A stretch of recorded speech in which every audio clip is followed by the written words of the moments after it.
चलिए, आज का हमारा टॉपिक है मैक्सवेल्स इक्वेशंस। तो इन एक्चुअल में हमने इससे पहले डिस्कस किया था इक्वेशन ऑफ कंटिन्यूटी को, जिसमें हमने डिफाइन किया था कि अगर किसी जगह से चार्ज डिक्रीज हो रहा है, फ्लो हो रहा है, तो उससे हम करंट की अमाउंट को जो है कैलकुलेट कर सकते हैं। और फिर हमने एक इक्वेशन डेवलप की थी जिसे हमने इक्वेशन ऑफ कंटिन्यूटी कहा था, divergence J equals to minus del rho over del T. तो मैक्सवेल ने एक बड़ी इंटरेस्टिंग चीज नोट की कि जब भी कोई चार्ज मूव करता है तो वो इलेक्ट्रिक एंड मैग्नेटिक फील्ड्स जो है वो डेवलप करता है, इलेक्ट्रिक और मैग्नेटिक वेव्स डेवलप करता है। तो अगर इलेक्ट्रिक और मैग्नेटिक वेव्स जनरेट हो रही हैं या electric and magnetic fields generate हो रहे हैं, तो जो इलेक्ट्रोमैग्नेटिक वेव्स हैं, इन वेव्स को नाम दिया है इलेक्ट्रोमैग्नेटिक वेव्स। तो ये जो इलेक्ट्रोमैग्नेटिक वेव्स जनरेट हो रही हैं, इन्हें basic laws of electricity and magnetism जो है उनको फॉलो करना चाहिए। तो मैक्सवेल ने जो इलेक्ट्रिसिटी एंड मैग्नेटिज्म के जो 4 बेसिक लॉज थे उनको कलेक्ट किया और उनसे इक्वेशन डेवलप की, डिफरेंशियल फॉर्म में भी, इंटीग्रल फॉर्म में भी। उन इक्वेशन से इलेक्ट्रोमैग्नेटिक वेव का कंप्लीट बिहेवियर प्रिडिक्ट किया जा सकता था। तो जो 4 लॉ मैक्सवेल ने सेलेक्ट किए थे, that was Gauss law of electrostatics, Gauss law in magnetostatics second law था, ये दोनों इलेक्ट्रिसिटी के थे। तीसरा Faraday laws of electromagnetic induction, and fourth was Ampere circuital law. इन 4 लॉ से 4 बेसिक इक्वेशन डेवलप की जो इलेक्ट्रोमैग्नेटिक जो वेव्स हैं उनका कंप्लीट बिहेवियर प्रिडिक्ट करती। तो चलिए, आज हम इन चारों लॉज से, इन चारों इक्वेशंस को जो है डेवलप करेंगे। तो सबसे पहले हम अपनी इक्वेशन नंबर 1 इसको डेवलप करते हैं।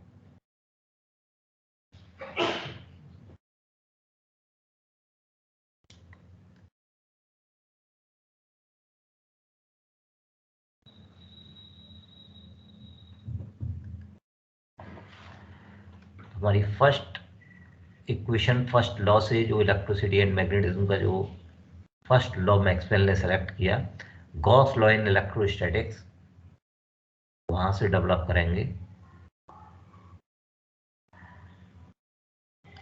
गॉस लॉ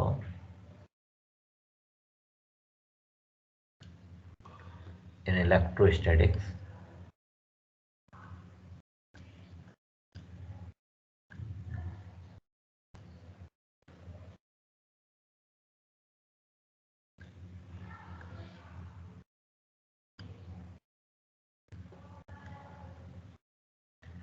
तो गॉस लॉ इन इलेक्ट्रोस्टैटिक्स क्या कहता है कि अगर किसी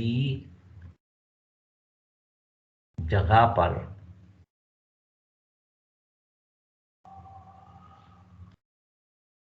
कोई चार्ज एनक्लोज्ड है, जैसे सपोज ये कोई सरफेस है, इसके अंदर ट्यूब चार्ज एनक्लोज्ड है, तो गॉस लॉ कहता है कि इस सरफेस से पास होने वाला टोटल इलेक्ट्रिक फ्लक्स, इस सरफेस से पास होने वाला टोटल इलेक्ट्रिक फ्लक्स इसके अंदर एनक्लोज्ड जो चार्ज है उसका 1/ε0 टाइम्स होगा।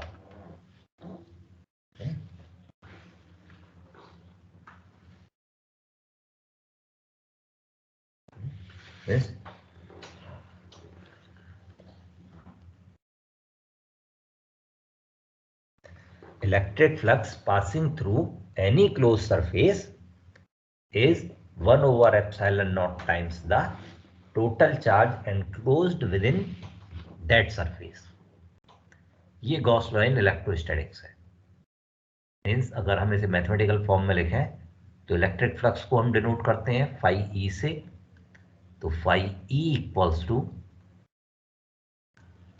1/ε0 Q।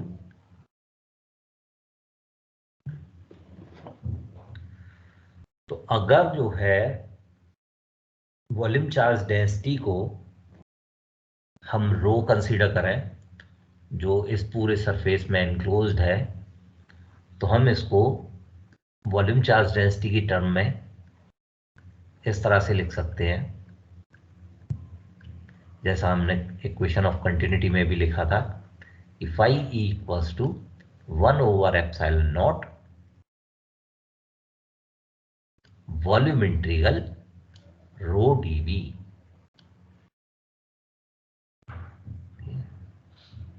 रो dV। वहीं अगर हम फ्लक्स की बात करें तो फ्लक्स क्या होता है? Electric flux. इलेक्ट्रिक फ्लक्स को हम डिफाइन करते हैं E इंटू ए से, क्योंकि इलेक्ट्रिक फील्ड इंटेंसिटी को आप कैसे डिफाइन करते हो? Flux passing per unit area, phi E over A. तो इलेक्ट्रिक फ्लक्स को अगर हमें डिफाइन करना है तो हम इसे फाई ई इक्वल्स टू ई ए लिख सकते हैं, और ए को, एरिया को हमने पहले भी बताया था कि हम सरफेस इंटीग्रल डीएस से रिप्लेस कर सकते हैं। तो इलेक्ट्रिक फ्लक्स को हम लिख सकते हैं surface integral EDS, surface integral EDS. इस तरह से इलेक्ट्रिक फ्लक्स को लिखा जा सकता है, वेक्टर क्वांटिटी। तो इसको हम फाई ई को रिप्लेस कर दें ईडीएस से,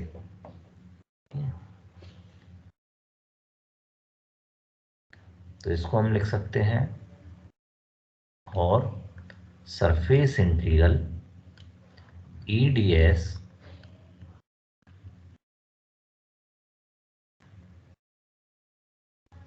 इक्वल्स टू 1/ε0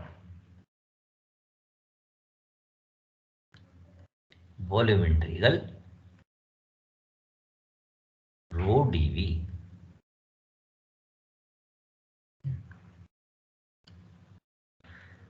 तो ये जो इक्वेशन है, ये गॉस लॉ इन इलेक्ट्रोस्टैटिक्स का इंटीग्रल फॉर्म है। यानी टोटल जो फ्लक्स है, इलेक्ट्रिक फ्लक्स है passing through any close surface, जो है वो 1/ε0 टाइम्स होगा total charge enclosed in that, within that surface. अब हमें यहां से इस इक्वेशन की डिफरेंशियल फॉर्म डेवलप करनी है।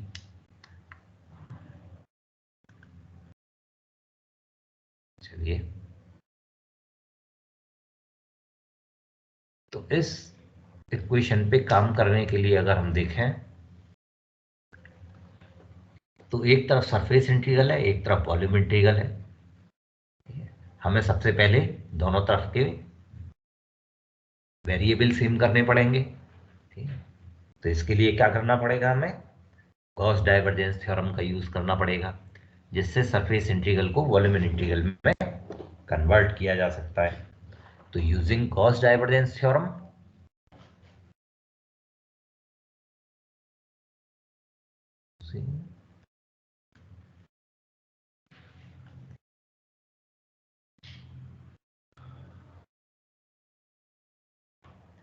Gauss divergence theorem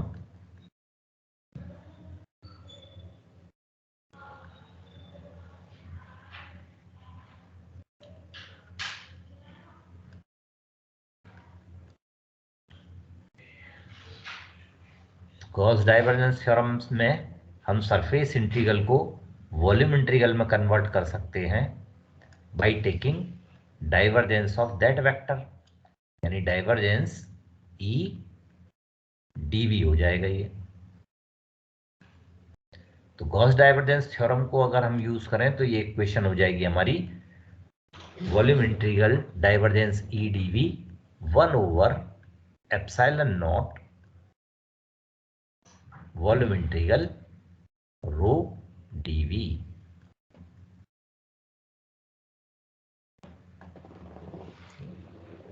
volume integral rho dv। तो ये हमारी जो है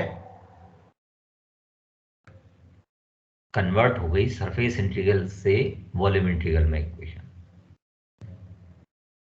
तो जब दोनों तरफ के वेरिएबल सेम हो गए तो हम इसको इस तरह भी लिख सकते हैं, और volume integral divergence E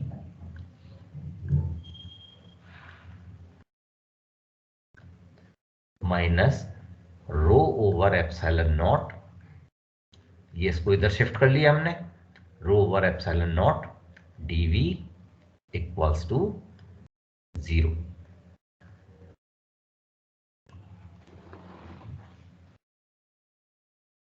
equals to 0। और ये इक्वेशन तभी satisfy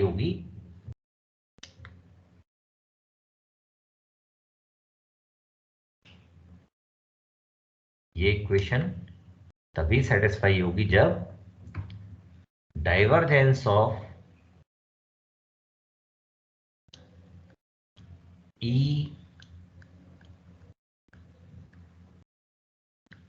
minus rho over epsilon naught 0 हो।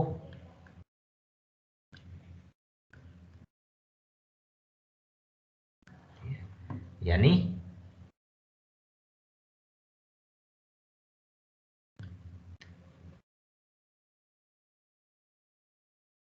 डाइवर्जेंस ऑफ ई जो है ये रो ओवर एप्सिलॉन नॉट के बराबर हो।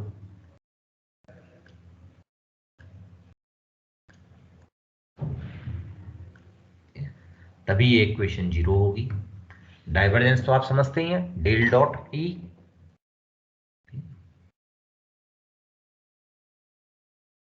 इस इक्वेशन को हम इस तरह भी लिख सकते हैं, epsilon naught divergence E equals to rho. देखिए इससे पहले जो ये वाली इक्वेशन बनी हमारी divergence E equals to rho over epsilon naught, ये डिफरेंशियल फॉर्म है गॉस लॉ इन इलेक्ट्रोस्टैटिक्स की। यानी डाइवर्जेंस ई जो है वो टोटल फ्लक्स जो है, जो फ्लक्स है, इलेक्ट्रिक फ्लक्स है, उसको रिप्रेजेंट कर रहा है। और 1 over epsilon not times charge, आपकी वॉल्यूम चार्ज डेंसिटी रो हो गई। तो ये इक्वेशन जो है ये मैक्सवेल्स की फर्स्ट इक्वेशन बनी गॉस लॉ इन इलेक्ट्रोस्टैटिक्स। इसको सिंप्लीफाई कर सकते हैं हम कुछ इस तरह से कि एप्सिलॉन नॉट इस तरफ ले लिया हमने, और एप्सिलॉन नॉट क्योंकि कांस्टेंट क्वांटिटी है ये डेल के अंदर बाहर मूव कर सकती है, तो इसको हम लिख सकते हैं divergence epsilon naught E equals to row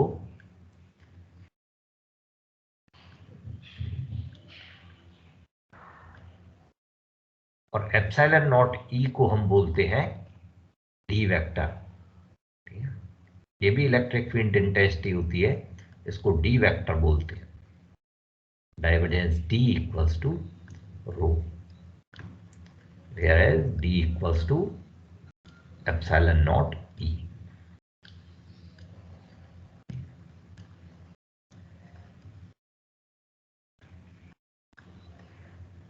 So this is the differential form of Gauss law in electrostatics. ये गॉस लॉ इन इलेक्ट्रोस्टैटिक्स की डिफरेंशियल फॉर्म, और यही मैक्सवेल की फर्स्ट इक्वेशन बनी। इसको डेल की फॉर्म में अगर हम लिखें तो del dot D equals to rho, ये मैक्सवेल की फर्स्ट इक्वेशन बनी।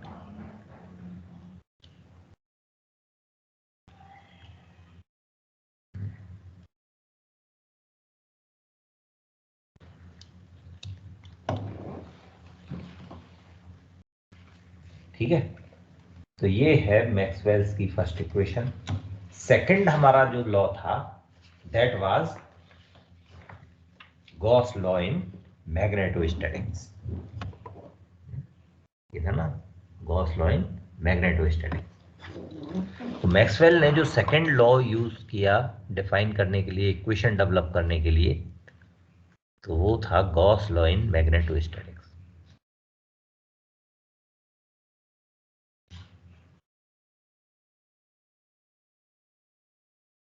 Gauss law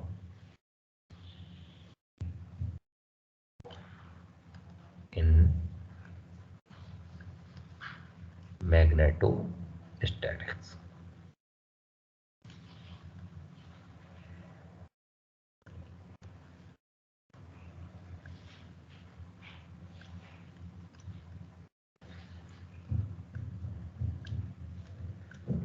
Gauss law in magnetostatics क्या कहता है? गॉस लॉ इन मैग्नेटोस्टैटिक्स कहता है कि आइसोलेटेड मैग्नेटिक मोनोपोल्स जो हैं वो एग्जिस्ट नहीं कर सकते। Monopole does not exist. Monopole exist नहीं कर सकते। क्यों? क्योंकि देखने में ये आता है कि मैग्नेटिक लाइन ऑफ फोर्स जो है किसी भी क्लोज्ड सरफेस पर जितनी बाहर निकलती हैं उतनी ही उसके अंदर एंटर करती हैं। अगर आपने मैग्नेट का जो है, आपने मैग्नेटिक लाइन ऑफ फोर्सेस जो है वो डेवलप की होंगी N2N और N2S रखकर,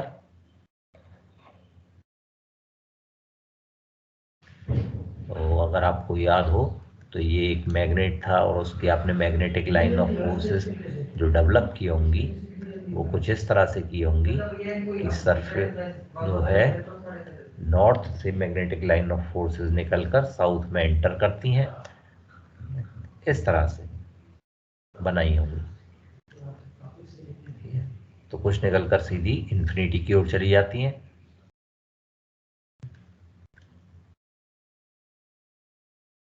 इस तरह से तो साउथ में इन्फिनिटी से आने वाली लाइन एंटर करती है। यानी ओवर एनी क्लोज्ड सरफेस जो है मैग्नेटिक इंडक्शन जो है वो जीरो होता है। Magnetic flux across any closed surface जो है वो जीरो होता है। जितनी लाइन ऑफ इंडक्शन जो है, लाइन ऑफ फोर्सेस जो है जितनी पास करती हैं उतनी ही एंटर करती हैं। इसको हम बोलते हैं गॉस लॉ इन मैग्नेटोस्टैटिक्स। यानी मैग्नेटिक फ्लक्स को हम कैसे दिखाएंगे?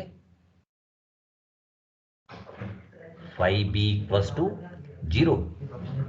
तो फाई बी को हम कैसे दिखाएंगे? जैसे फाई ई को हम दिखाते हैं ईडीएस से, उसी तरह से फाई बी को हम दिखाते हैं सरफेस इंटीग्रल बीडीएस से। Surface integral BDS equals to zero.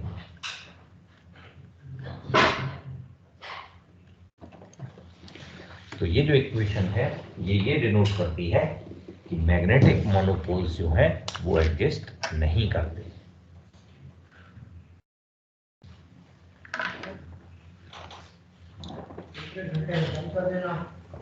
तो इसमें भी हम गॉस हाँ, एक इंपॉर्टेंट चीज, इसको हम बोलते हैं integral form of Gauss law in magnetostatics.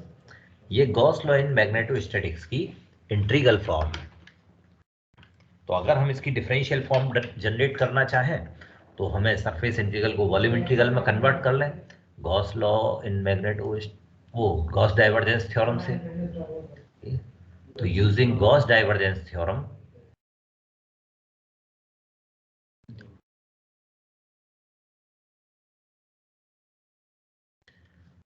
Using Gauss divergence theorem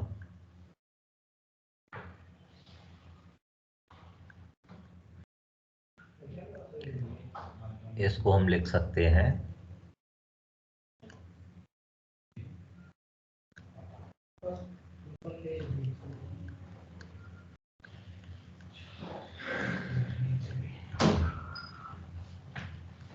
इसको हम लिख सकते हैं वॉल्यूम इंटीग्रल वेक्टर का डाइवर्जेंस ले लें, यानी डाइवर्जेंस बी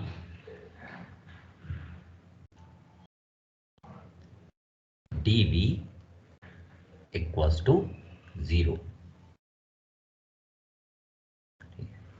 और डाइवर्जेंस B इक्वल्स टू 0 का मतलब क्या हुआ? ये इक्वेशन कब सेटिस्फाई होगी? जब डाइवर्जेंस B इक्वल्स टू 0 हो, तभी ये इक्वेशन सेटिस्फाई होगी। यानी divergence B equals to 0। So this is the differential form of Gauss law in magnetostatics. और इसी इक्वेशन को मैक्सवेल ने अपनी सेकंड इक्वेशन बनाया, डाइवर्जेंस B इक्वल्स टू 0। अगर डेल की फॉर्म में लिखें तो del dot B equals to 0। तो ये मैक्सवेल की सेकंड इक्वेशन थी, divergence B equals to 0।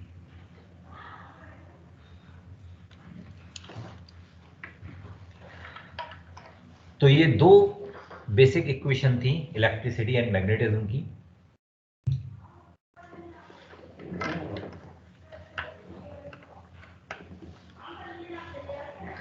Third जो लॉ उन्होंने यूज किया है, या थर्ड इक्वेशन जो डेवलप की, वो थर्ड इक्वेशन उन्होंने डेवलप की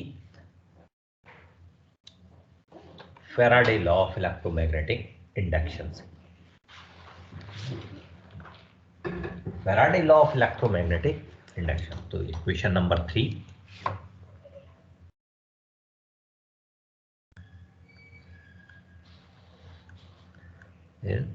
Faraday law of electromagnetic induction.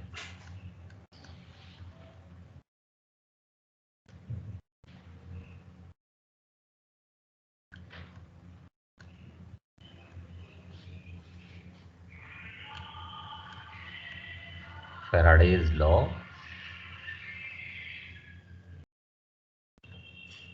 of electromagnetic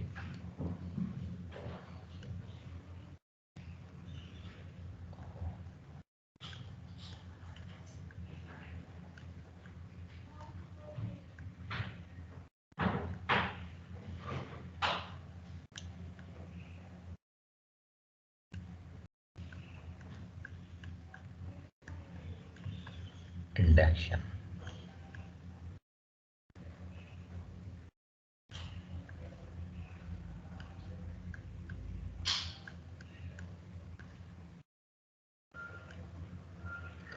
Faraday's law of electromagnetic induction ये क्या कहता है? Faraday law of electromagnetic induction कहता है कि किसी भी क्लोज्ड लूप से पास होने वाला जो मैग्नेटिक फ्लक्स है, ठीक है, उसका नेगेटिव रेट ऑफ चेंज जो है वो ईएमएफ को इंड्यूस करेगा। यानी EMF induced in a closed loop is defined as negative rate of change of magnetic flux. ये हमारा Faraday law of electromagnetic induction है। Means E equals to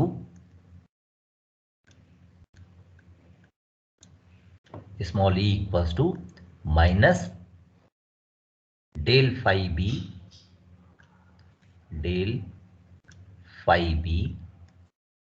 over del t. Phi B क्या है? Magnetic flux. Del phi B over del T. तो magnetic flux को हम किस तरह से लिख सकते हैं? ये पता ही है, अभी आप डिस्कस किया था। यानी minus del over del T, और फाई बी को हम लिख सकते हैं सरफेस इंटीग्रल BDS। अभी गॉस लॉ इन मैग्नेटोस्टैटिक्स में ही डिस्कस किया था। तो सरफेस इंटीग्रल BDS ये फ्लक्स हो गया हमारी मैग्नेटिक फ्लक्स। तो negative rate of change of magnetic flux जो है will induce EMF. Electromagnetic force जो है, इलेक्ट्रोमोटिव फोर्स जो है वो डेवलप करेगा। अब इलेक्ट्रोमोटिव फोर्स ईएमएफ की क्या डेफिनेशन है? कि किसी भी यूनिट चार्ज को एक पॉइंट से दूसरे पॉइंट तक ले जाने में जितना वर्क डन किया जाए, ठीक है, उसको हम बोलते हैं इलेक्ट्रोमोटिव फोर्स। तो यूनिट चार्ज का मतलब इलेक्ट्रिक फील्ड इंटेंसिटी। तो ईएमएफ को हम दिखाते हैं line integral E D L से, ई डी एल। देखो डीएल क्या बन गया, डिस्प्लेसमेंट। फोर्स क्या, वर्क क्या होता है, एफ इंटू डी एक्स। ठीक है, तो यूनिट चार्ज को हमें ले जाना है एक पॉइंट से दूसरे पॉइंट तक। तो यूनिट अगर चार्ज है तो एफ जो है वो इलेक्ट्रिक फील्ड इंटेंसिटी के बराबर बन जाएगा, क्योंकि एफ इक्वल्स टू होता है 1/, एफ इक्वल्स टू होता है के Q1 Q2 upon are square, और ई इक्वल्स टू होता है के Q/r²। अब यूनिट चार्ज अगर हम ले लेंगे तो फोर्स भी जो है वो इलेक्ट्रिक फील्ड इंटेंसिटी के बराबर हो जाएगा, के Q/r²। ठीक है, तो इसीलिए फोर्स इनटू डिस्प्लेसमेंट, डीएल क्या हो गया, डिस्प्लेसमेंट। ठीक है, तो इलेक्ट्रिक फील्ड इंटेंसिटी की टर्म में हम ईएमएफ को या इलेक्ट्रोमोटिव फोर्स को इस तरह से लिख सकते हैं, लाइन इंटीग्रल ईडीएल। तो ये हमारा इलेक्ट्रोमोटिव फोर्स हो गया। तो इसको अगर हम इस ऊपर वाली इक्वेशन में यूज करें तो हमारी जो है इलेक्ट्रोमैग्नेटिक इंडक्शन का जो लॉ है उसको हम इस तरह से लिख सकते हैं, line integral EDL, line integral EDL equals to minus del over del T, del over del T surface integral BDS, surface integral BDS. तो ये हमारा Faraday law of electromagnetic induction का इंटीग्रल फॉर्म हो गया। This is the integral form of Faraday law of electromagnetic induction. Line integral EDL equals to minus del over del T surface integral BDS.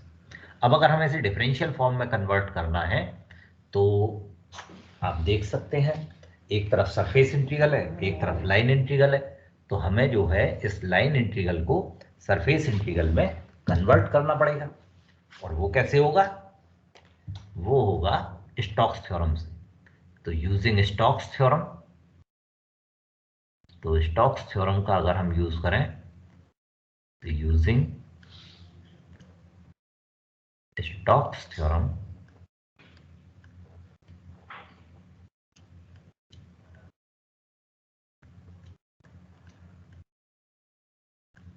Stokes theorem क्या कहती है कि अगर हमें line integral को सरफेस इंटीग्रल में कन्वर्ट करना है तो हमें जो वेक्टर है उसका कर्ल लेना पड़ेगा, यानी कर्ल ईडीएस जो है ये लाइन इंटीग्रल ईडीएल के बराबर होगा। तो हमने स्टोक थ्योरम को यूज करके ईडीएल को सरफेस इंटीग्रल में कर्ल ईडीएस की फॉर्म में लिख लिया। ये volume surface integral minus del B over del T DS, इसको इस तरह भी लिख सकते हैं, minus del B over del T DS.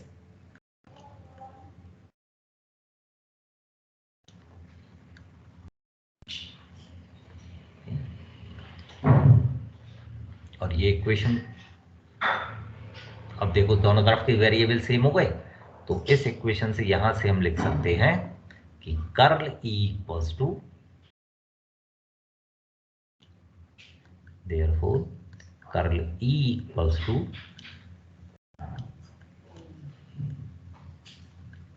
Minus del B over del T. और ये जो है आपके बन गई मैक्सवेल्स की थर्ड इक्वेशन। ठीक है, जो कि Faraday law of electromagnetic induction का डिफरेंशियल फॉर्म थी, del B over del T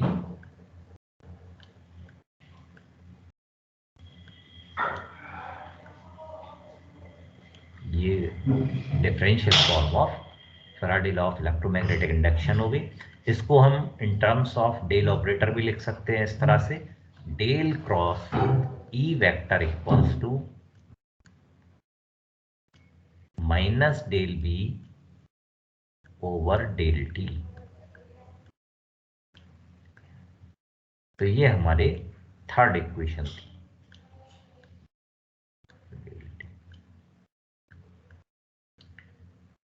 This is the Maxwell's third equation.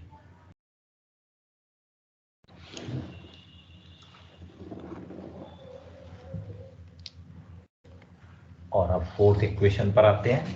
Fourth equation था हमारा फोर्थ लॉ जो एम्पियर ने सेलेक्ट किया था, that was Ampere circuital law. तो उसके लिए अब हमें थोड़ा जो है स्पेस बनाना पड़ेगा, जरा इसको रिमूव करके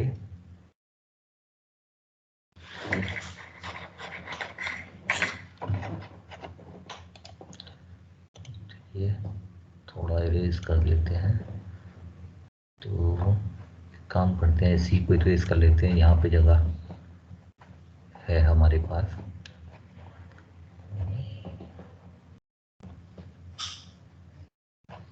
उसमें तो बहुत ज़्यादा इरेज करना पड़ेगा, उस पर यहीं कर लेते हैं।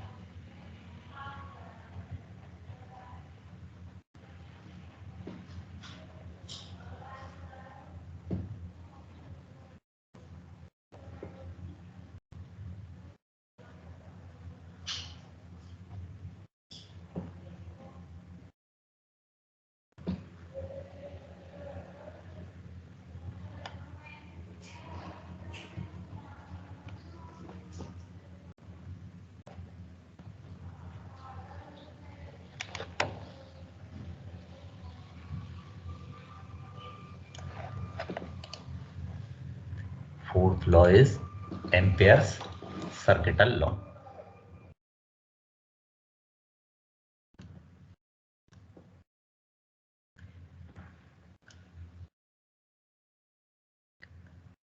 Ampere's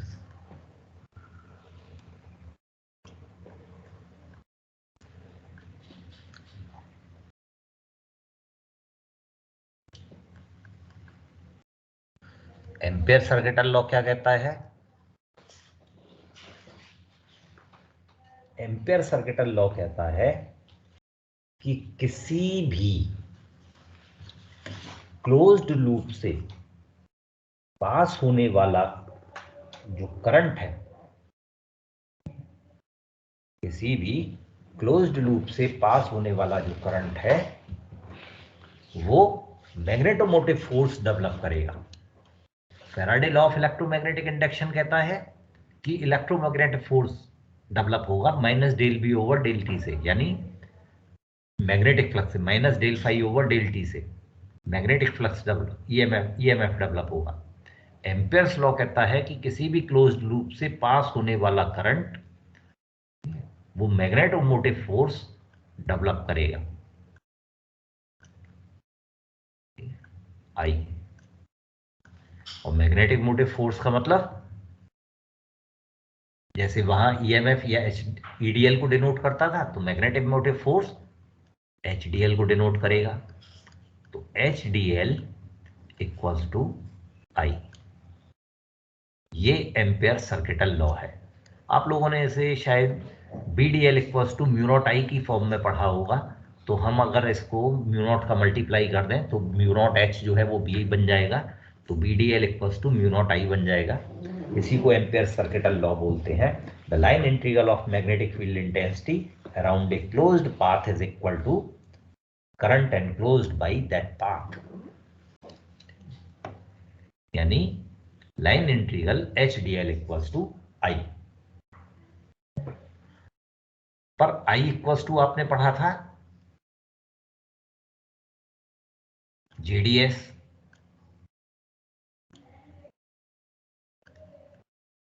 इक्वेशन ऑफ कंटिन्यूटी में हमने देखा था कि आई इक्वल्स टू जो है वो सरफेस इंटीग्रल जेडीएस के बराबर होता है। तो अगर हम इस वैल्यू को यहां सब्स्टिट्यूट कर दें, therefore line integral HDL equals to surface integral JDS। ये जो है एम्पेयर्स लॉ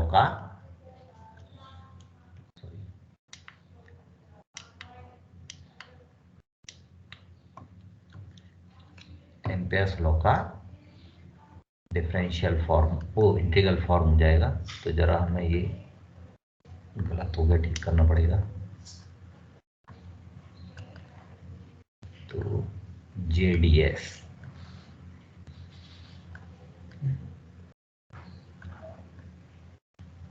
तो ये एम्पेयर्स लॉ जो है उसका हमारे पास इंटीग्रल फॉर्म आ गया। अब वही प्रॉब्लम यहाँ भी है, एक तरफ लाइन इंटीग्रल है, एक तरफ सरफेस इंटीग्रल है, दोनों तरफ के वेरिएबल सेम करने पड़ेंगे। तो किस लॉ का यूज करना पड़ेगा? स्टोक्स थ्योरम का। तो using Stokes law, Stokes theorem,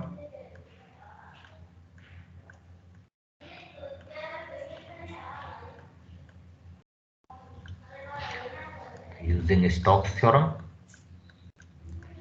जो हमारा लाइन इंटीग्रल है इसको हम सरफेस इंटीग्रल में कन्वर्ट कर सकते हैं, और हमें वेक्टर जो है इसका कर्ल लेना पड़ेगा, यानी कर्ल HDS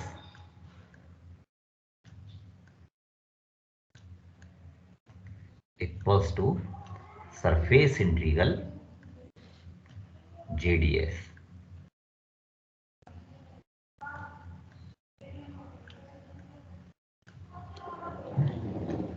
अब हम यहां से हम लिख सकते हैं कि कर्ल H इक्वल्स टू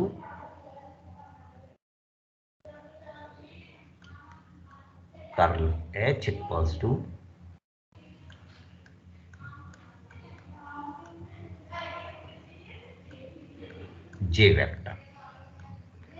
तो ये एम्पेयर्स लॉ जो है डिफरेंशियल फॉर्म में डेवलप हो गया। तो ये हमारी एम्पेयर्स जो इक्वेशन थी, line integral HDL equals to I, तो उसकी इंटीग्रल और डिफरेंशियल फॉर्म मिल गई। लेकिन अगर हम यहां देखें गौर से इस इक्वेशन को, तो यह हमारे पास curl H equals to J है, यानी इस इक्वेशन को, इक्वेशन ऑफ कंटिन्यूटी को सेटिस्फाई करना चाहिए। तो इक्वेशन ऑफ कंटिन्यूटी को सेटिस्फाई करने का मतलब ये है कि अगर हम इस इक्वेशन का डाइवर्जेंस लें, तो वो डाइवर्जेंस जो है, डाइवर्जेंस J की वैल्यू जो है वो minus del rho over del T आनी चाहिए। तो चलिए जरा एक बार इसको चेक करके देख लेते हैं। अगर हम इस इक्वेशन का डाइवर्जेंस लेते हैं तो ये इक्वेशन हो जाती है divergence curl H equals to, taking divergence of above equation, divergence of curl H equals to divergence J vector. But बड़ी ही इंटरेस्टिंग चीज ये है कि डाइवर्जेंस ऑफ एनी कर्ल या कर्ल ऑफ एनी डाइवर्जेंस, यानी अगर किसी वेक्टर का आपने कर्ल ले रखा है और उसका आप डाइवर्जेंस लेना चाह रहे हैं, तो ये क्वांटिटी हमेशा जीरो होगी। Divergence of any curl of any vector is zero. तो डाइवर्जेंस ऑफ कर्ल तो जीरो होता है,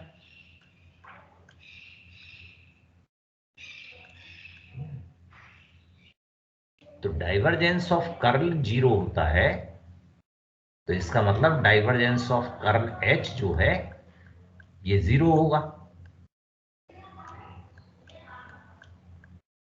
तो इस बात का क्या मतलब हुआ? इस बात का मतलब हुआ कि divergence J equals to zero होगा। और इक्वेशन ऑफ कंटिन्यूटी जो है वो कहती है कि डाइवर्जेंस J जो है उसकी वैल्यू कितनी होनी चाहिए? Minus del rho over del T. यानी एम्पेयर का लॉ में कुछ गड़बड़ है। एम्पेयर का लॉ इक्वेशन ऑफ कंटिन्यूटी को सेटिस्फाई नहीं कर रहा, क्योंकि एम्पेयर के लॉ के अकॉर्डिंग तो divergence J equals to zero होना चाहिए, बट इक्वेशन ऑफ कंटिन्यूटी कहती है कि डाइवर्जेंस जे की वैल्यू जो है वो minus del rho over del T होनी चाहिए।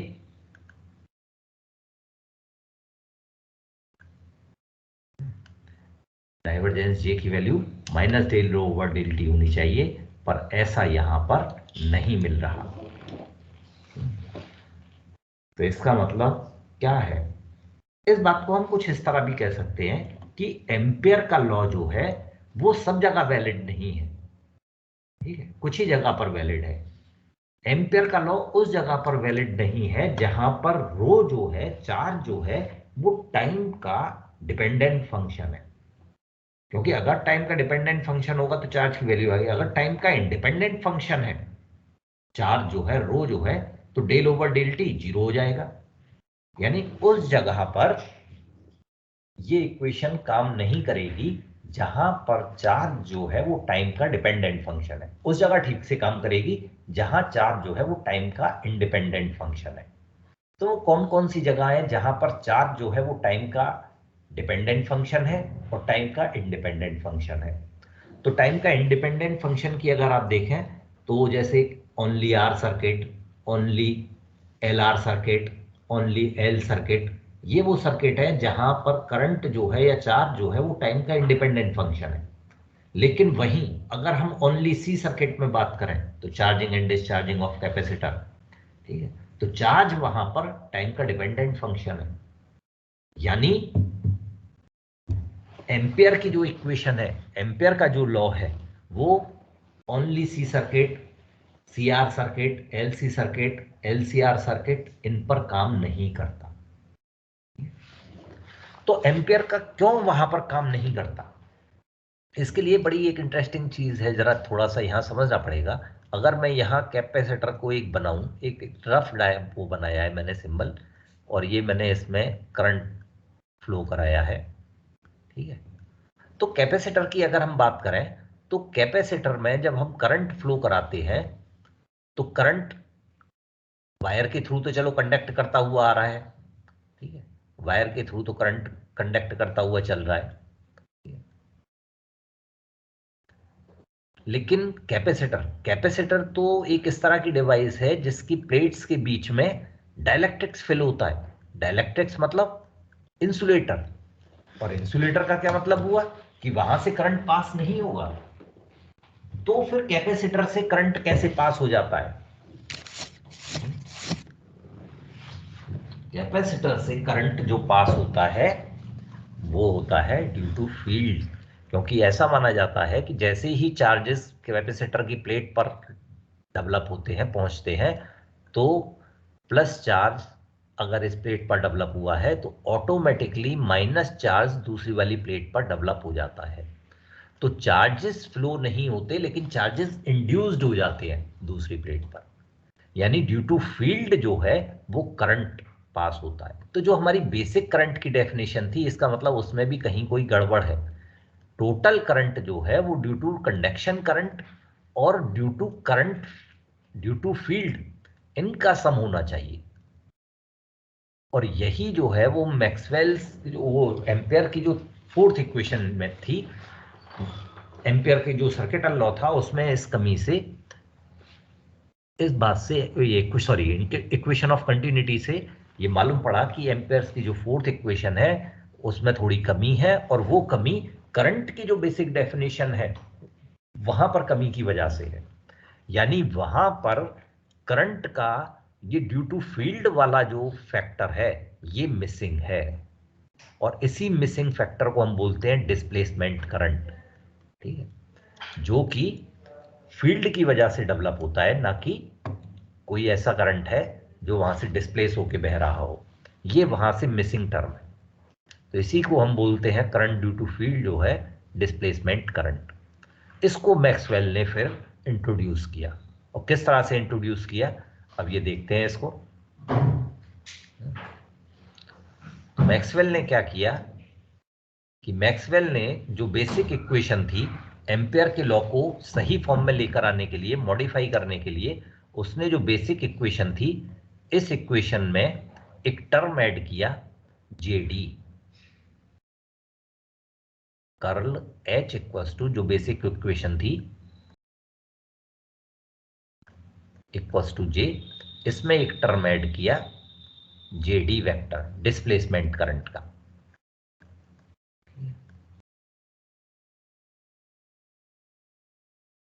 जिससे कि ये इक्वेशन फील्ड वाले करंट को भी डिफाइन करने लगे। और इसकी वैल्यू निकालने के लिए इसने इस इक्वेशन का डिफरेंशिएशन डाइवर्जेंस ले लिया। तो taking divergence of above equation, तो अगर हम देखें तो ये वैल्यू आ जाएगी divergence of curl H equals to divergence J plus divergence J रह गया, divergence J plus divergence JD। अब डाइवर्जेंस ऑफ कर्ल H 0 होता है, तो यहां से हम लिख सकते हैं कि डाइवर्जेंस JD जो है इसकी वैल्यू जो होगी ये, क्योंकि डाइवर्जेंस ऑफ कर्ल H तो 0 है, तो इसको वैल्यू को अगर हम यहां रख दें तो डाइवर्जेंस JD की value divergence minus divergence J के बराबर होगी।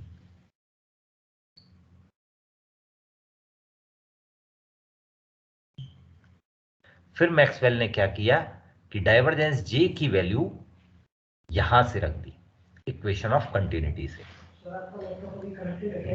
तो इक्वेशन ऑफ कंटिन्यूटी से अगर डाइवर्जेंस J की वैल्यू रख दें तो डाइवर्जेंस JD की वैल्यू बन जाती है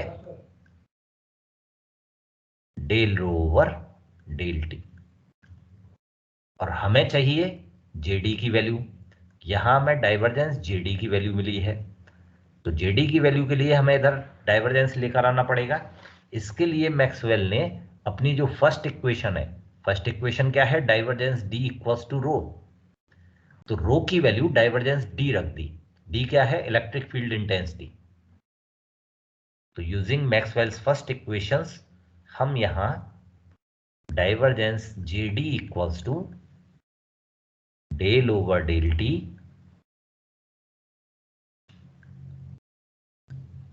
और डाइवर्जेंस रो की वैल्यू हम रख देते हैं मींस डाइवर्जेंस D।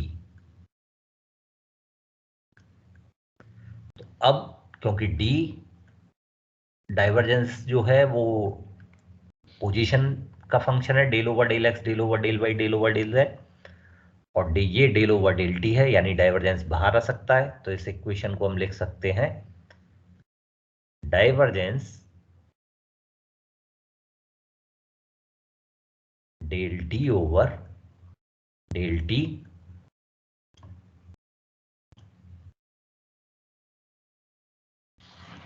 अब देखो दोनों तरफ डाइवर्जेंस आ गया, तो यहां से हम JD की वैल्यू लिख सकते हैं JD इक्वल्स टू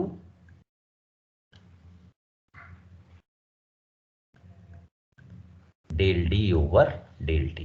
तो ये देखो D क्या है, इलेक्ट्रिक फील्ड इंटेंसिटी, तो ये फील्ड वाला टर्म आ गया।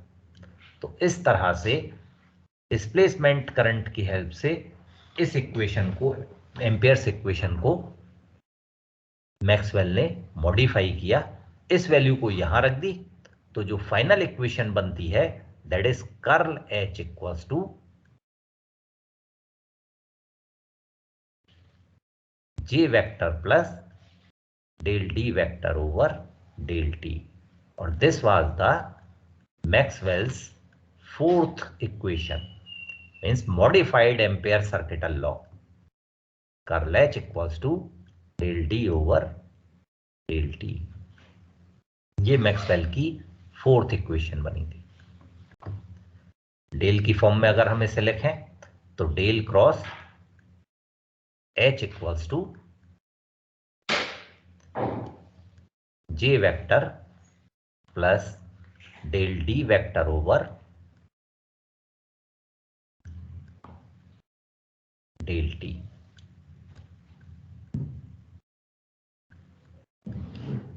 तो ये हमारी Ampere modified Ampere circuital law in differential form fourth equation बनी। अगर हम इंटीग्रल फॉर्म की बात करें तो इसी तरह से यहाँ पर हमें HDL वाले इसमें इंट्रोड्यूस करना पड़ेगा del D over del T. तो जो हमारी अगर हम इंटीग्रल फॉर्म में बात करें तो ये जो फैक्टर है हमारा, यहाँ पर हमें del D over del T add करना पड़ेगा। तो जो इंटीग्रल फॉर्म बन जाएगी इसकी, वो बन जाएगी HDL equals to surface integral J del D over del T ds। तो इस तरह से ये 4 इक्वेशन जो है मैक्सवेल ने डेवलप की, जिनकी हेल्प से इलेक्ट्रोमैग्नेटिक वेव का कंप्लीट बिहेवियर जो है वो प्रिडिक्ट किया जा सकता है। तो ये मैक्सवेल्स की चारों इक्वेशन थी। तो चलिए आज इतना ही रहने देते हैं, कल फिर अब हम इनका बिहेवियर जो है उनको डिस्कस करेंगे।